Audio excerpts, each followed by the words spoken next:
Chennai shopping మాల్లో ఉగాది వేడుకలు. మీ పండుగ షాపింగ్ చెన్నై షాపింగ్ మాల్లో చేయండి. అందమైన వస్త్రాలతో పాటు విలువైన బహుమతులు పొందండి.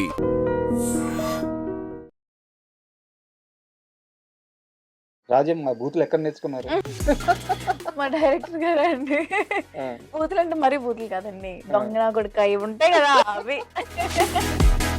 సో ఆ కెమిస్ట్రీ కుదరడానికి ఏం చేశారు? కథలో ఉన్న ఆ క్యారెక్టర్ ఆర్క్ కానీ, ఆ భావమరదలలో ఇది ఉన్న కానీ, ఆ ఎంటర్టైన్మెంట్ కానీ. ఒక సక్సెస్ తర్వాత వెళ్ళి చిరంజీవి గారిని కలిశారు. చిరంజీవి గారు చెప్పింది ఇప్పటికీ మైండ్లో ఉంది. ఆయన ఇచ్చిన సలహా ఏంటి? మీ హార్ట్ ఏంటి ఇలా కొట్టేసుకుంటుంది? ఎంత చిన్న న్యూయాన్స్ పట్టుకున్నారంటే సార్, నువ్వు వెళ్తే వెళ్ళావు కానీ ఆ దాని మీద చూసి ఎందుకే చదివచ్చు. మీరు బ్లాక్ డ్రెస్ వేసుకొని బ్లాక్ స్పెట్స్ పెట్టుకొని ఎయిర్పోర్ట్లోనూ సంతం చెప్పడం నడుచుకుంటూ వెళ్తా ఉన్నారు. అది బాగా బయలుదేరింది. బుర్ర పనిచేయలేదేమో తెలియదు, బట్ నేను బయటకు వచ్చి ఎయిర్పోర్ట్స్లో ఫోన్ తీస్తాను. సినిమా తప్పించి ఆయనకి వేరే ప్రపంచమే తెలియదు. నాని గారి గురించి మీ మాటల్లో చెప్పండి, ఏం చెప్తారు? ఇంక సినిమా పిచ్చోడే అండి ఆయన. ఇంకా ఆయనకి అది తప్పితే ఇద్దరు స్వచ్ఛమైన స్నేహం ఉండొచ్చు, బట్ బయట చాలా మందికి చాలా డౌట్లు ఉంటాయి. వీళ్ళిద్దరూ నిజంగా ప్రేమలో ఉన్నారా? ఆ మాటలకి మీ సమాధానం ఏంటి?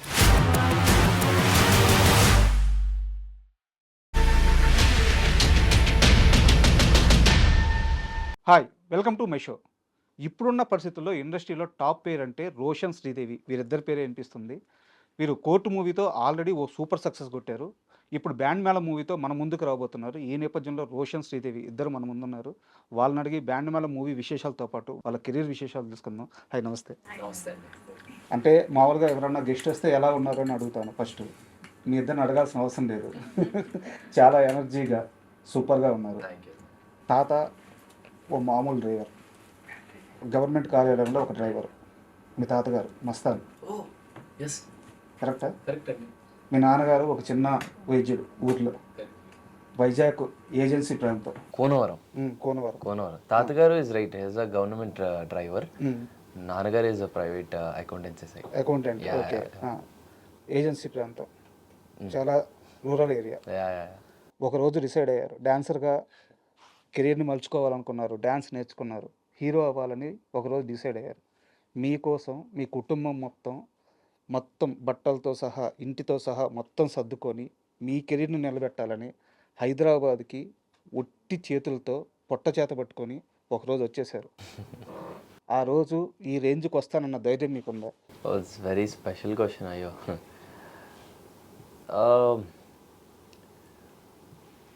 సింపుల్గా ఒకటే అండి, నా ఫ్యామిలీ లేకపోతే ఈరోజు నేను ఇక్కడ ఉండేవాడిని కాదు. అండ్ మీరు అడిగిన ఆ క్వశ్చన్కి అక్కడి నుండి ఇక్కడ వరకు రావడం అనేది నా మీద నా తల్లిదండ్రి పెట్టుకున్న నమ్మకం, నా అన్నయ్య, నా చెల్లి, మా అమ్మ, నాన్న వీళ్ళు పెట్టుకున్న నమ్మకమే ఈరోజు నన్ను ఇక్కడ నిలబెట్టిందని నేను అనుకుంటున్నాను. ఎందుకంటే వాళ్ళు నా మీద పెట్టుకున్న నమ్మకం, నేను దాన్ని నిలబెట్టుకోవడం, అది నేను చాలా బాధ్యతగా తీసుకొని ఒళ్ళు దగ్గర పెట్టుకొని చాలా జాగ్రత్తగా పనిచేశాను. సో ఐ విష్ ఈరోజు వాళ్ళందరూ చాలా హ్యాపీగా ఉన్నారని నేను అనుకుంటున్నారు. అండ్ నేను చూస్తున్నాను కదా రోజు, so they are very happy. ఎన్నేళ్ళ వయసులో వచ్చారు మీరు? నేను ఇండస్ట్రీకి రావడం అయితే 10 years అయిపోతుందేమో అండి. అంటే నేను ఫస్ట్ డి జూనియర్ సీజన్ 2తో రావడం అయితే 10 years అయిపోతుంది.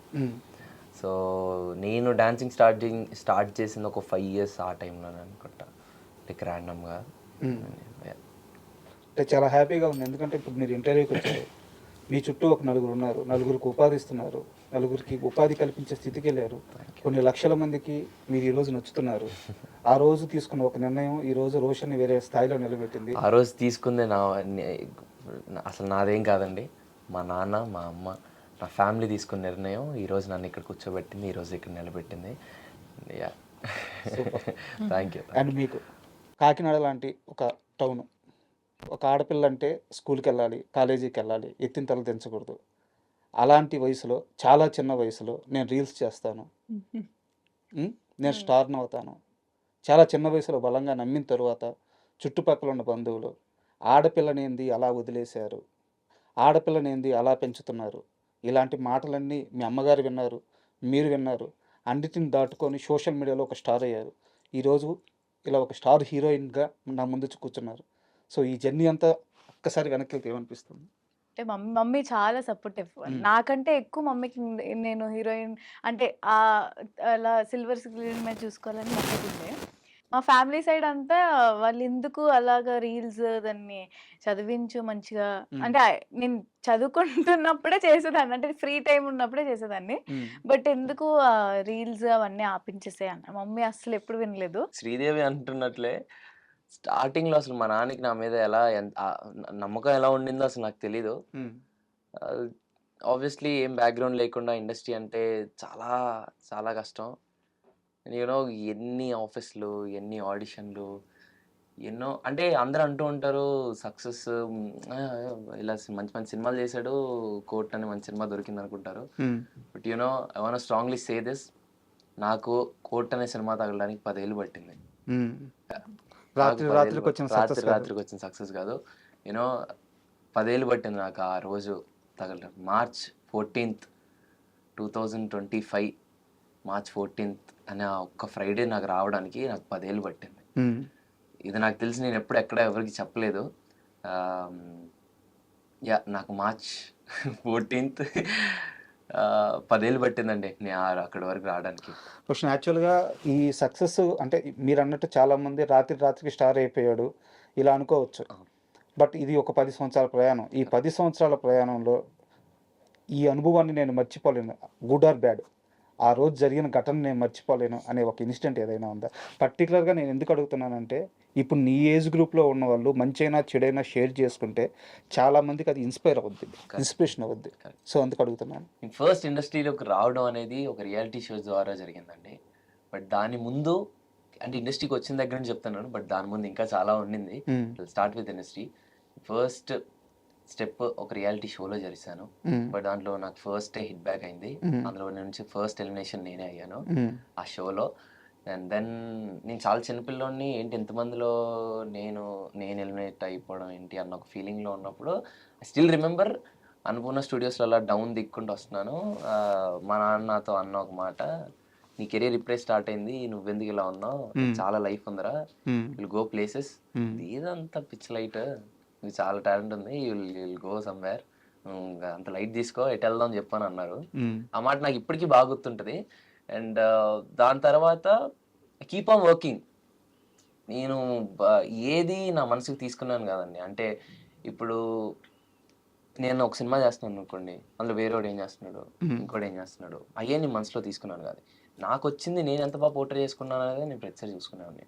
సో దట్స్ హౌ నేను ఎన్ని సినిమాలు చేసుకున్నా ఏది చేస్తున్నా నేను ఇదే ఫిలాసఫీతో వెళ్తూ ఉండేవాడిని. ఇంకా అలా ఎన్నో ఆడిషన్స్, ఎన్నో ప్లేసెస్. నా కెరీర్ కోసం నాకు ఏం కావాలో మా నాన్న నా వెనకాలే ఉంటూ నన్ను మొత్తం తిప్పారండి. ఈరోజు నేను ఇక్కడ కూర్చొని ఇంత హ్యాపీగా నేను వాళ్ళని చూసుకుంటూ ఉంటున్నాను అంటే దానికి కారణం మా నాన్న. సూపర్.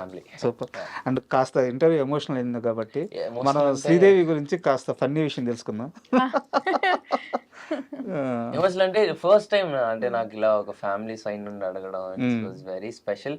ఇందాక శ్రీదేవి అంటుంది కదా, సో నన్ను ఇండస్ట్రీ వైపు తిప్పుతున్నప్పుడు మా నాన్న, మా ఫ్యామిలీలో చాలా మంది ఉండి మా డాడీకి కొడుకుల్ని పెంచడం రాదు వాడికి అనేసి అన్న మాటలు కూడా ఉన్నాయి.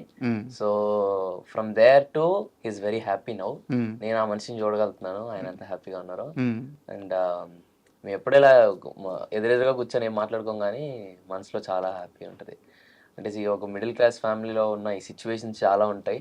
అండ్ అదే చెప్తున్నాను ఇందాక, 10 ఏళ్ళ కష్టం రాత్రి అయిపోలేదు. And feel very grateful and very happy. ఒకటే నమ్ముతానండి, మన కష్టాన్ని మనం నమ్ముకోవాలి అని నేనైతే బిలీవ్ చేస్తాను. మనల్ని మన కష్టాన్ని మనం నమ్ముకోవాలండి, అంతే. ఎక్కడికి తీసుకెళ్ళాలి, ఎలా వెళ్ళాలి అనేది ఆ యూనివర్స్ అలా డిసైడ్ చేస్తుంది, అంతే. కష్టాన్ని మనం నమ్ముకోవాలి, అంతే. అండ్ మీరు ఇందాక అన్నారు చదువుకుంటేనే చేసేదాన్ని రీల్స్ అని చెప్పేసి, బట్ అస్సలు చదివేవాళ్ళు కాదంటే. అంటే కాదు, అంటే చదివేదానండి, మరీ అంత ఫెయిల్ ఏం కాదు. అంటే నేను ఒక 1 వీక్ బ్యాక్ కోనా గారిని ఇంటర్వ్యూ చేశాను. ఆయన లేదు చదువుతుండే అసలు. అయ్యో ఏమన్నారనా కరెక్ట్ ఉంటావురా. ఏమన్నారు? Very talented, um. బట్ చదువుల్లో కాదు. ఇప్పుడు చదువు ఒకటేనండి టాలెంట్ ఆయన ఇచ్చేది. అన్నింది కూడా అదే. ఆ, ఆ అమ్మాయిని అనవసరంగా చదవమని ఫోర్స్ చేసేవాళ్ళు, కానీ తను బయట very talented, super talented, super knowledged. So ఆ విధంగా ఎంకరేజ్ చేయమని చెప్పి నేను చాలాసార్లు వాళ్ళ పేరెంట్స్కి చెప్పానని చెప్పారనమాట. సో చదువు విషయంలో ఎలా ఉంటారు? అసలు నేను కాలేజ్కి వెళ్ళి చాలా రోజులైంది. గుర్తు చదువు విషయంలో నేను చాలా అంటే నా ఫేవరెట్ సబ్జెక్ట్స్ అయితే నేను చాలా దృష్టి పెట్టి చదువుతా. ఇంగ్లీష్. మ్యాథ్స్ రే మ్యాథ్స్ అవన్నీ అస్సలు రాదండి బాబోయ్. టార్చర్ మ్యాథ్స్, నాకు అసలు ఇష్టం కూడా లేదు. ఫేవరెట్ సబ్జెక్ట్ ఏంటి? సైన్స్ చాలా ఇష్టం, Okay. బయాలజీ అలా అంటే కొంచెం అన్ని తెలుసుకునేవి ఇష్టం. అండ్ నెక్స్ట్ మనం బ్యాండ్ మేళం విషయంకి వద్దాము. Yeah. మీరు కోర్టు సినిమా చేసేటప్పుడు కోర్టు సినిమా బడ్జెట్ ఎంత, లేకపోతే కోర్టు సినిమా ఎంత కలెక్ట్ చేయాలి, ఎంత సక్సెస్ అవ్వాలి, ఇదంతా మీ వర్క్ కాదు, మీ పెయిన్ కాదు, నాని గారు చూసుకున్నారు. స్టిల్ ఇప్పటికీ కూడా కోన వెంకట గారు మీకు బ్యాకప్ ఉన్నారు. కానీ మీ ఇద్దరికి తెలుసా బ్యాండ్ మేళ మూవీకి మీ ఇద్దరిని నమ్మి ఎంత ఇన్వెస్ట్ చేశారు? 10 కోట్ల రూపాయలు. 20 ఏళ్ళున్న ఒక ఇద్దరు పిల్లల మీద 10 కోట్ల రూపాయల ఇన్వెస్ట్ చేస్తున్నారు. సో భయం అనిపిస్తుందా, బాధ్యతగా ఉందా, ఎలా అనిపిస్తుంది? ఈ బడ్జెట్ తెలియకపోయినా మాకు రెస్పాన్సిబిలిటీ. అంతే ఉందండి అది. ఇది అంటే ఇప్పుడు ఏదో ఇలా సినిమా చేస్తున్నాను కాదు, నాకు ఏ సినిమా చేసినా మన పనికి మనం 100% చేయడం అనేది ఇది ఎక్కువ. బట్ ఇప్పుడు ఇంకా ఆబ్వియస్లీ ఇంకెక్కువ బాధ్యతగా ఉంటుంది కదా. అంటే మీకు ఇద్దరికి బడ్జెట్ చెప్పలేదా కోన గారు? చెప్పలేదండి అసలు, ఆయన అది అలాంటివి ఏమీ లేదు. మీకు ఎంతసేపు మేము అంత హ్యాపీగా ఉన్నాం ఎలా నేను అడిగాను యాక్చువల్లీ, నేను ఫస్ట్ కాల్ చేసి అడిగాను, అంకుల్ అసలు ఎంత ఇది చేస్తున్నారంటే నాకు ఇది కథ నచ్చింది కాబట్టి నేను ఎంతైనా పెడతానమ్మా అని అన్నారు. అదే అదొకటి నేను అన్నారు. ఇది డైరెక్టర్ అన్న దగ్గర కూడా విన్నాను అన్నమాట. ఏంటంటే ఆ, సతీష్ నీకేం కావాలి, సతీష్ నీకేం కావాలి తెచ్చి ఇచ్చేసేవాళ్ళు అంతే. సతీష్ ఇది సతీష్ అది ఏమీ లేదు. సతీష్ నీకేం కావాలి వచ్చేసేది. అండ్ సతీష్ గారి ప్రస్తావన వచ్చింది కాబట్టి, సతీష్ గారు కోన గారిని కలిసిన సిచ్యువేషన్ తెలుసా మీకు? అంటే ఫస్ట్ మీటింగ్ బేసిక్గా ఈ కథ ఐడియా లేదన్న నాకు. ఫస్ట్ మీటింగ్లో సతీష్ గారు కోన గారిని కలిసిన ఒక్క మాట ఏం తెలుసా? మనం 1 కోటి రూపాయలు ఇస్తే 1 కోటి రూపాయలు సినిమా తీసేద్దాం. అంటే ఆయన ఇండస్ట్రీలో తిరిగి ఛాన్స్ కోసం ఇబ్బందులు పడిపోయి తన దగ్గర ఒక మంచి పాయింట్ ఉంది, ఎవరో ఒకరు ఛాన్స్ ఇస్తే ఎంత తక్కువలో అయినా తీసేద్దాం అని చెప్పి 1 కోటి రూపాయలైనా పెట్టండి నేను ఈ సినిమా తీసేస్తానంటే కోన గారు లేదు, ఈ కథ 1 కోటి రూపాయలతో తీయాల్సిన కథ కాదు, దీనికి పేరింగ్, ఆ కాస్టింగ్, దాని బడ్జెట్ మొత్తం నేను తీసుకుంటానని చెప్పి మొత్తం తన భుజాలు వేసుకొని మీ ఇద్దరిని ఆన్బోర్డ్ చేసి సినిమా స్కేల్ పెంచేసి ఈరోజు బ్యాండ్ మేళం ఈ ప్రమోషన్ వీడియోస్ కానీ, టీజర్స్ కానీ, సాంగ్స్ కానీ అండ్ మీ ఇద్దరి లుక్ కానీ ఇంత అద్భుతంగా అంత ఉందంటే మొత్తం కోన గారు దీని రేంజ్ని పెంచేశారు. వెరీ ట్రూ అండి. నాకు అది తెలుసు పర్సనలీ. కోన వెంకట్ గారు ఈ సినిమా చేస్తున్నారు అన్నప్పటి నుండి ఎప్పుడైతే ఆయన మా దగ్గర కథ తీసుకొచ్చారో ఇట్స్ వెరీ ఎక్సైటెడ్. బట్ ఎప్పుడైతే ఈ రన్ త్రూ సినిమాలో చేస్తానో ఆయన ఓన్లీ ప్రొడ్యూసర్ బ్యాక్ ఆన్ మనిషే కాదు, is the main pillar for this film. And Roshan నువ్వు చెప్పు, కోన గారు ఈ కథ నీ దగ్గరికి తీసుకొచ్చినప్పుడు శ్రీదేవి మళ్ళీ హీరోయిన్ అని ముందే చెప్పారా, తర్వాత చెప్పారా? శ్రీదేవే హీరోయిన్ అనగానే నీ రియాక్షన్ ఏంటి? అంటే ఈ కథ వినేటప్పుడు అది నీకెక్కువ ఐడియా ఉందేమో నాకు తెలిసి, నీతో ఎక్కువ చెప్పినట్లు అంటే యాక్చువల్లీ అంటే అనుకుంటున్నారు మీ ఇద్దరినే అని చెప్పి పంపించారు ఇద్దరిని. అంటే ఐ మీన్ నాకు తెలీదు. నాకు కాల్ చేసి చెప్పడం అయితే మీరిద్దరే అనుకుంటున్నాము, కోన గారు కాల్లోనే చెప్పారు. సో అనుకుంటున్నాము ఒకసారి విను అని చెప్పేసి అన్నారు. సో విన్నాను అంతే. సో నేను బేసిక్గా ఫ్రమ్ నోవేర్ ఒక ఆడియన్ లా కథ విన్నాను అండ్ నాకు చాలా బాగా ఎగ్జైట్ చేసింది, ఎస్పెషల్లీ క్లైమాక్స్. సో ఇది ఒక కొత్త, అంటే ఇప్పటివరకు ఒక భావమరదల కథ వచ్చి చాలా రోజులు అయిపోయింది. కరెక్ట్. ఇప్పుడు భావమరదల కథ అంటే ఉయ్యాల జంపాలు అలా అలా అంటారు కదా, బట్ యూనో చాలా రోజులు అయిపోయింది అంత మంచి భావమరదల కథ వచ్చి.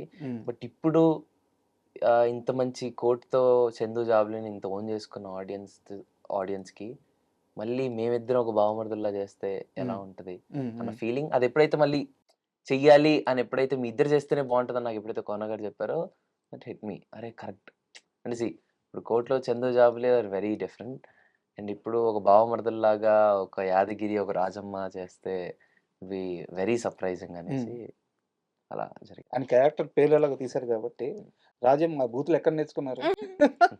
మా డైరెక్టర్ గారే అండి. ఆ, అసలు నార్మల్‌గా అంటే నార్మల్గా కూడా తిట్టుకోరా? ఏయ్! ఆగండి. నేను ఆంధ్ర వేరు కదా! నేను ఇలా బావపాడుకో అవన్నీ నేను తిట్టను.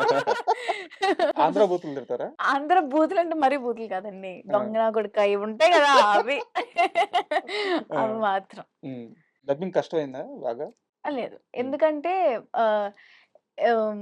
ఆహ్, వీళ్ళ మదర్ క్యారెక్టర్ ఒక ఆమె మా మదర్ చేశారు. క్యారెక్టర్ ఎవరైతే ప్లే చేస్తున్నారో యోగిత యోగిత గారు. గారు. ఉమ్, ఉమ్, ఆవిడే జస్ట్ ఆవిడ ఫుల్ తెలంగాణ. So, okay. నా డైలాగ్స్ మట్టుకు అన్నీ ఆవిడి చెప్పేసారనమాట. సో, ఉమ్, నాకు ఆవిడ వల్ల చాలా ఈజీ అయింది. ఉమ్, ఉమ్. సో, వెంటనే అయిపోయింది. డబ్బింగ్‌లో అలా ఈజీ అయింది. On location Satish. On location Satish గారు. యాహ్! ఆయన చెప్పడం వల్ల కొంచెం ఓకే. చేయగలను. కొంచెం తెలంగాణ వచ్చింది. అండ్ మీకు కొత్తే కదా? అండ్ బేసిక్‌గా అంటే కొంచెం నాకున్న ఫ్రెండ్స్ కొంచెం తెలంగాణ, ఆంధ్ర ఉమ్, ఉమ్. అంటే కొంచెం మిక్స్డ్ ఉన్నారు కాబట్టి నాకు కొంచెం ఈజీ అయింది. యాహ్! అంటే నాకంత హార్డ్ ఏం అనిపియలేదు. అనిపించలేదు. నాకు అంటే ఈ మూవీలో చూసుకుంటే ఇప్పుడు వచ్చిన 2 సాంగ్స్‌లో కూడా డాన్స్ చాలా బాగుంది.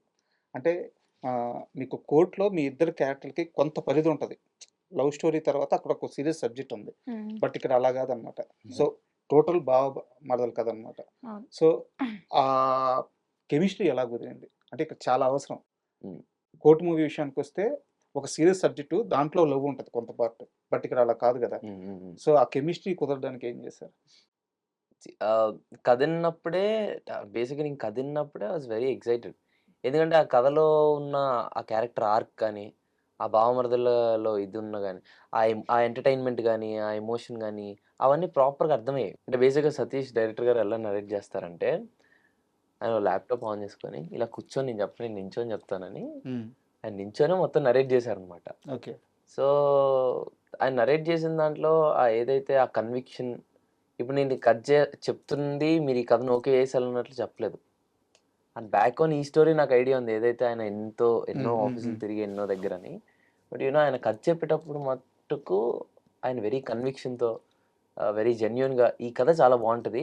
మీరు చేస్తే బావుంటది అన్న ఇదిగా చెప్పారు. సో, అది నాకు చాలా అనిపించింది. So, yeah!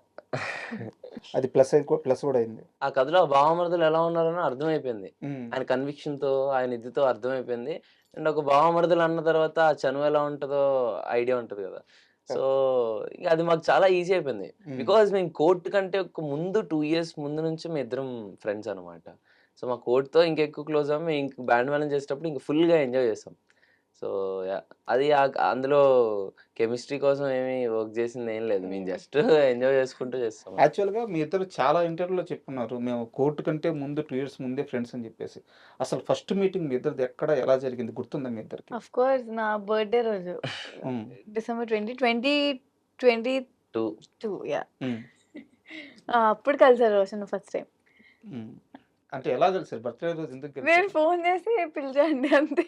ఫోన్ చేసి పిలవాలంటే అంతకుముందు పరిచయం ఉండాలి గదా! అదే అంటే బేసిక్‌గా ఇంతకుముందు ఇద్దరం చైల్డ్ యాక్టర్స్ గదా! హ్మ్. సో, మాకు అది ఎలా పరిచయమయ్యామో ఐడియా లేదు. ఆ! But we became friends. Okay. అలా ఫ్రెండ్స్ గానే ఉన్నాం. సో, వన్ ఫైన్ డే ఎప్పుడో కలుద్దాం అనుకున్నాం. బట్ ఆ రోజు నా బర్త్‌డే రోజు వీలయ్యి ఆ రోజు అలా కలవడం జరిగింది అంతే. ఓకే. అండ్ శ్రీధర్ గారు మీకు ఒక ఇంపార్టెంట్ క్వెషను. మామూలుగా చాలామంది ఇండస్ట్రీలో ఉండే డైరెక్టర్లు గానీ చాలామంది రీల్స్ చేసుకునే అమ్మాయిల్ని యాక్టర్స్‌గా మార్చొద్దు. వాళ్ళకి ఛాన్స్‌లు ఇవ్వద్దు. రీల్స్ వేరు, యాక్టింగ్ వేరు. ఇలాంటి ఒక బలమైన అభిప్రాయంతో ఉంటారు. హ్మ్. హ్మ్. మీరు దానికి ఎంతవరకు సపోర్ట్ చేస్తారు? ఎంతవరకు వ్యతిరేకిస్తారు? వ్యతిరేకించే అంత నేనేం చెప్పలేనండి మీ అసలు. అభిప్రాయం చెప్పండి. అభిప్రాయం అంటే నేను యాక్చువల్లీ కోర్ట్‌లో సెలెక్ట్ అయిందయితే రీల్స్ త్రూ. హ్మ్. బట్ నేను ముందు నుంచి నేను 'కిరాక్ కిడ్స్' అవన్నీ షో చేశాను. నేను ఎప్పుడైతే 10థ్, 8థ్ ఈ క్లాసెస్‌లో నేను రీల్స్ చేయడం స్టార్ట్ చేశా. హ్మ్. హ్మ్. సో, అంతకు ముందు నుంచి నేను చిన్న చిన్న సినిమాలు చేశాను. బట్ అంత ఏమంటారు గుర్తుపెట్టుకునే అంత క్యారెక్టర్స్ కావు. సో, రీల్స్ ఏదో మామూలు రీల్స్ అవి. అది ట్రెండ్ చేశారంతే. మామూలు రీల్స్ ఏందండి. 7,00,000 మందికి పైగా మీకు ఫాలోవర్స్ ఉన్నారు. అవును. బట్ అంటే ఈ గోదావరి వైపు రీల్స్ చేయడం హ్మ్. అలా చేసేదాన్ని. బట్ అది కోర్ట్‌లో జగదీష్ గారు చూసి అప్పుడు తీసుకుంది. దట్స్ ద స్టోరీ అసలు రీల్స్ అనేది ఎందుకు వచ్చింది అనేది అదే. సో కోర్టులో నన్ను రీల్స్ చూసుకుని తీసుకున్నారు. ఓకే. సో బట్ ఎలా యాక్టింగ్కి వచ్చేది కష్టం అవ్వలేదా? కష్టం అంటే అయ్యో కష్టమే అసలు. అంటే ఫస్ట్ నేను 30 డేసా నేను ఒక 1 మంత్ అలా నేను క్లాస్ తీసుకున్నాను. ఇప్పుడు మన వర్క్ షాప్ చేసాం. వర్క్ షాప్ యాక్టింగ్ క్లాస్ తీసుకున్నాను కోర్ట్‌కి. ఓకే. సో ఈజీ అయింది ఆయన వల్ల. అండ్ ఇంకో క్వశ్చన్, ఇప్పుడు దాకా మీరు వర్క్ చేసినది కూడా చాలా కంఫర్ట్గా ఉండే ఎన్విరాన్మెంట్లోనే వర్క్ చేశారు. నాని గారి ప్రొడక్షన్లో అయితే కోన వెంకట గారి ప్రొడక్షన్లో అయితే వెరీ గుడ్. అంటే వాళ్ళిద్దరు కూడా సినిమా పీపుల్. సినిమా తప్పించి వాళ్ళకి వేరే ఏం తెలియదు. కోన గారి బ్యాక్గ్రౌండ్ అంతా తెలుసు, ఆయన ఎక్కడి నుంచి వచ్చారో తెలుసు. ఇంకా నాని గారి గురించి అయితే అందరికీ తెలుసు. సో చాలా కంఫర్ట్గా ఉండే ప్లేస్లోనే వర్క్ చేశారు. ఇది కాకుండా నెక్స్ట్ లైఫ్ ఎలా ఉంటుంది అనిపిస్తుంది ఇండస్ట్రీలో మీకు? ఇప్పుడు నేను ఒక 2 తమిళ సినిమాలు చేస్తున్నా. సో ఆ ఇద్దరి బ్యానర్స్‌లో కూడా చాలా చాలా కంఫర్ట్. ఈ 2 వచ్చే సినిమాలు నాకు తెలీదు. ఎలా ఉన్నా యాక్సెప్ట్ చేయాలి. అంటే ఎలా ఉన్నా అంటే అది ఇబ్బంది కలిగిస్తే ఆబ్వియస్లీ ఇది చేస్తాం. బట్ ఇప్పటికొచ్చి నేను ఫేస్ చేసిందయితే ఎవరు అసలు అలా లేరు. ఓకే. అండ్ మీ ఇద్దరు కూడా ఒక సక్సెస్ తర్వాత వెళ్ళి చిరంజీవి గారిని కలిశారు. సో చిరంజీవి గారు చెప్పింది మీకు ఇద్దరికి ఇప్పటికీ మైండ్లో ఉంది, ఆయన ఇచ్చిన సలహా ఏంటి? అది నీ మనసులో దాచిపెట్టుకుంటారండి.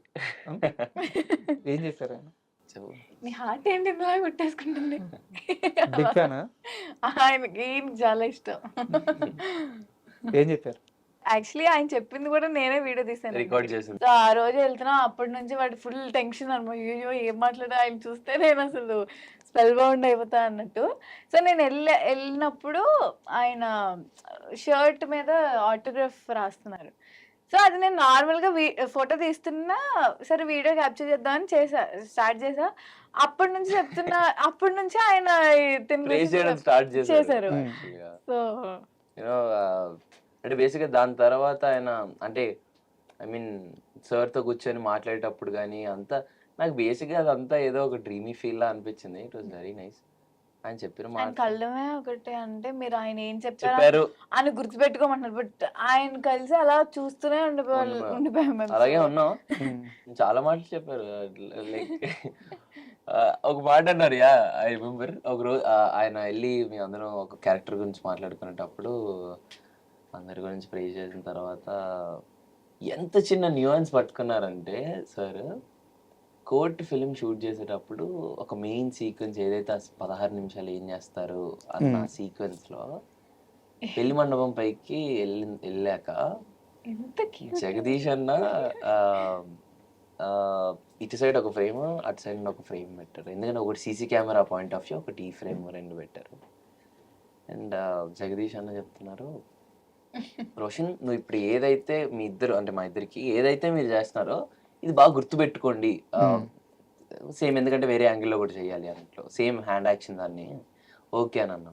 బట్ నాకు కథ తెలుసు కదా, కథలో ఏంటి నేను లోపలికి వెళ్తున్నానంటే ప్రతి ఒక్కరికి ఫీల్ లైక్ ఏదో జరుగుతుందన్న ఇది. బట్ ఎండింగ్ కి మనం వేరే సర్ప్రైజ్ చేస్తున్నాం అని అది నాకు మనసులో ఉండింది, అది నాకు తెలుసు. సో అది నేను ఎవరికి చెప్పకుండా నేనేం చేశానంటే వాళ్ళకి ఇంకెక్కువ ఎక్సైట్మెంట్ కోసం వెళ్తూ అలా గ్రిల్ మీద చెయ్యేసి కింద చూసి లోపలికి వెళ్ళేటప్పుడు అటు ఇటు చూసి లోపలికి వెళ్తా. ఇది అసలు ఎవరికి చెప్పలేదు బేసిక్ గా. సో నాకు నేను అలా ఫ్రీ ఫ్లో లో చేసుకున్నాను. అది చిరంజీవి గారి నోటి నుండి విన్నాను నేను. యా అంత చిన్న పర్టికులర్ పాయింట్ వెళ్ళిపో నువ్వు వెళ్తే వెళ్ళావు కానీ దాని మీద చూసి ఎందుకు వేసావే చెయ్యి అని అన్నారు. అయ్యో సార్ రిప్లై ఇచ్చారు మీరు? నేను నవ్వుతూనే ఉన్నాను సార్. అంటే దాని దగ్గర నా ఏం ఆన్సర్ లేదు, ఎందుకంటే ఇట్ వాస్ వెరీ కలోకియల్. నాకు కథ ఐడియా ఉంది, ఆ సిచ్యువేషన్ లో ఆడియన్స్ ఎలా చూస్తాడు ఆ సినిమాని. ఆ టైంలో నేను ఏదన్నా చిన్న కథకి ఏమి ఇబ్బంది అవ్వకుండా ఏదో చిన్న ఎక్సైట్మెంట్ పెంచొచ్చేమో అన్న ఫీలింగ్ తో ఆ గ్రిల్ మీద చెయ్యేసి అలా చూస్తాను. వెళ్తే వెళ్ళావు కానీ తొంగేందుకు చూసావయ్యా అని అన్నా. సో యాక్చువల్ గా మీకు ఒక విషయం చెప్పాలి, చిరంజీవి గారు ఊరకనే అడగలేదు, దాని వెనకాల చాలా పెద్ద విషయం ఉంది. చిరంజీవి గారి ఫస్ట్ సినిమా, ఆ సినిమాలో 5 మంది హీరోలు, మనూరి పాండవులు అని చెప్పి ఫస్ట్ సినిమా కాకపోయినా హీరోగా మనూరి పాండవులు అని చెప్పి ఒక సినిమా. దాంట్లో అందరూ పనికి వెళ్తారు. పనికి వెళ్ళినాక భోజనానికి రావాలి. ఒకరి తర్వాత ఒకరు కాళ్ళు కడుక్కొని ఇంట్లోకి వెళ్ళాలన్నమాట. మిగతా ఒకతను కాళ్ళు కడుక్కుంటున్నారు, మిగతా ముగ్గురు అట్లా నిలబడుతున్నారు. వెనక ఈయన ఏం చేస్తున్నాడంటే ఆ పైన పడిన దుమ్ముని దులుపుకుంటున్నాడు. ఆ గడ్డి ఆ డైరెక్టర్ చెప్పాల. అది ఆయన వేసుకొని ఆ పని చేసి వచ్చారు కదా, పని చేసినప్పుడు తల మీద ఒంటి మీద డస్ట్ ఉంటుంది కదా, ఓకే. అది దులుపుకుంటున్నాడు. వా. మిగతా ముగ్గురు ఆ పని చేయాల, ఇంకో వ్యక్తి ఆ పని చేయాల, చిరంజీవి గారు ఆ పని చేశారు, డైరెక్టర్ గారు అది పట్టుకున్నారు. అంటే క్యారెక్టర్లో ఇన్వాల్వ్ అవ్వడం. సారు అది గమనించి అందుకు అడిగారు మిమ్మల్ని, నాకు తెలిసి. ఆయన ఒక మాట అన్న, ఆయన ఒక సజెషన్ ఇచ్చిన చాలా పెద్ద అర్థం ఉంటుంది ఊరకనే. Very true, అండ్ very ఇంకోటి, మీ డ్యాన్స్ గురించి కూడా చాలా స్పెషల్గా మాట్లాడారట. అవును ఉమ్. అవును. డాన్స్ గురించి మాట్లాడారు. దాని తర్వాత ఏదైతే ఆ స్లాంగ్ ఏదైతే పట్టుకున్నానో నేను, దాని గురించి కూడా మాట్లాడారు. చాలా బాగా చేసావయ్యా, ఆ మాటలు ఏదైతే ఏంటహే పోహే అనే ఆ స్లాంగ్ ఏదైతే ఉందో చాలా బాగా పట్టుకున్నావు నువ్వు, అది ఏదో అన్నారు. Like thank you sir. And spell bound అండి అంతే. ఆ మనిషిని చూస్తూ, ఆ మనిషి మాట్లాడుతూ, మన వర్క్ గురించి ఆయన ప్రే చేస్తుంటే it was very very special moment. మా ఇంట్లో ఆయన సైన్ చేసిన ఆ పోస్టర్ అలాగా మా ఇంట్లో అలా ఫ్రేమ్ చేసి పెట్టుకున్నాను నేను. Yeah. అండ్ సాయి కుమార్ గారు అంటే ఇండస్ట్రీలో ఒక లెజెండరీ పర్సనాలిటీస్ అంటే ఆయన ముందు వరుసలో ఉంటారు. అంత పెద్ద యాక్టర్. మీరు ఆయన కూతురుగా వర్క్ చేశారు ఈ సినిమాలో, బ్యాండ్ మేళం. సో ఆయనతో జర్నీ ఎలా ఉండింది? సో వెరీ స్పెషల్ అండి. అయ్యో, ఆయన అంత పెద్ద యాక్టర్ పక్కన అదే వాళ్ళ కూతురుగా చేయడం చాలా బాగా అనిపించింది. అండ్ చాలా స్వీట్ ఆయన. ఎప్పుడు పాపం రోజు రోజు కదా, ఎవ్రీ ఏ సెలబ్రేషన్ వచ్చా హ్యాపీ హోలీ ఇవన్నీ పెడుతుంటారు. అండ్ ఆల్సో సినిమా చూసి కూడా మాకు టెక్స్ట్ చేస్తూ ఉంటారు. అండ్ కోర్ట్ తర్వాత నాకు ఆయన కాల్ చేసి చాలా బాగా చేసావమ్మా. సో అండ్ సెట్లో ఏదన్నా మంచి మూమెంట్ ఉందా? అసలు బ్యాండ్ మేళం సెట్ అంతే ఫుల్ ఫన్. ఎందుకంటే ఫుల్ ఫ్రెండ్స్ క్యారెక్టర్స్ కానీ మేమంతా చాలా ఫుల్ ఫన్ ఉండే. సో యాక్టింగ్ కొంచెం తక్కువ, ఎక్కువ ఫన్ ఉండే. సో అలా చాలా జాలీగా అయిపోయింది. అండ్ మీకు ఈ మూవీకి సంబంధించిన మార్కెట్ ఎంత అవుతుంది, ఈ లెక్కలు ఏమన్నా తెలుసా? అసలు ఏమీ తెలియదు. ఓటీటీ ఎంత అమ్ముడుపోతుంది అసలు ఏమన్నా తెలుసా? అవన్నీ తెలుసు కానీ ఏంటని నేను కనుక్కున్నాను. ఓకే. Yeah. అండ్ మీ మూవీ ఫంక్షన్లోనే బాబీ గారు నీతో ఒక మాట అన్నారు.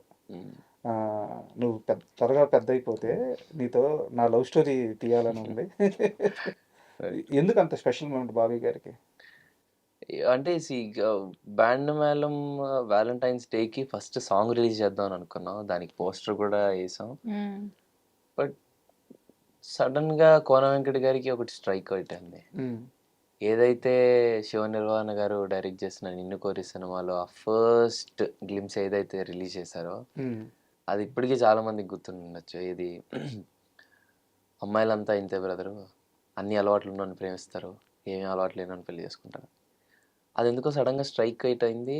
ఇమీడియట్గా మా బ్యాండ్ మేళంలో ఏదైతే ఒక మంచి కోర్ సీక్వెన్స్ ఉంటుందో ఆ సీక్వెన్స్ని అలా కట్ చేయించారు. అది కట్ చేయించి సార్ ఇప్పుడు నెక్స్ట్ బాబీ సార్ దానికి రైటింగ్స్లో ఉన్నారు కాబట్టి వెళ్ళాను అనమాట కలవడానికి. సో వెళ్ళి ఆ రోజు ఆ వీడియో వస్తే అది పెట్టి చూపించారు అంతే. దెన్ బాబీ అన్న ఇస్ లైక్, సార్ అసలు మీరు ఏం పెట్టద్దు, ఇంత మంచి ఇది ఉన్నప్పుడు ఇదే మీరు రిలీజ్ చేయండి అని అన్నారు. ఆయన రిపీటెడ్లీ చూశారు. ఆ రిపీటెడ్లీ చూసి నాకు ఒకరోజు ఫోన్ చేసి, అంటే అది ఎప్పుడైతే కోనగారితో ఉన్నప్పుడు ఫోన్ చేసి నాతో మాట్లాడారు. బ్రిలియంట్ పర్ఫార్మెన్స్ రోషన్, అద్దరికొట్టావు. అంటే ప్రతి ఒక్క అంటే యాజ్ అన్ యాక్టర్గా ఎలా ఉంటుందంటే అండి, మనం ఏదో ఆ ఫీలింగ్ తెలియకుండా కెమెరాలో తెలియడానికి ఎన్నో ప్రెప్ చేసుకొని ఆ లిప్ ఇది కానీ ఐస్లో బ్లింక్ చేయకుండా ఐస్లో టీయర్స్ అలా ఉంచడం కానీ ఇన్ని చేస్తాం కదా, దాన్ని ఎవరన్నా ఎప్పుడన్నా రికగ్నైజ్ చేసినప్పుడు అది ఎంత హ్యాపీగా ఉంటుంది తెలుసా. సో అది కంటిన్యూస్గా ఏవైతే నేను చేసినావు అన్నీ ఆయన వరుసగా లైన్లో చెప్తూ ఉంటే ఐ ఫెల్ట్ వెరీ హ్యాపీ. ఓ మనం చేసిన దానికి జస్టిఫికేషన్ వచ్చింది అని. ఆ రోజు స్టేజ్ ఎక్కి ఆ మాట అనడం చాలా బాగా అనిపించింది. అండ్ ఒక మంచి బాధ్యత కూడా పెరిగింది, ఇంకా బాగా చేయాలేమో అని. అండ్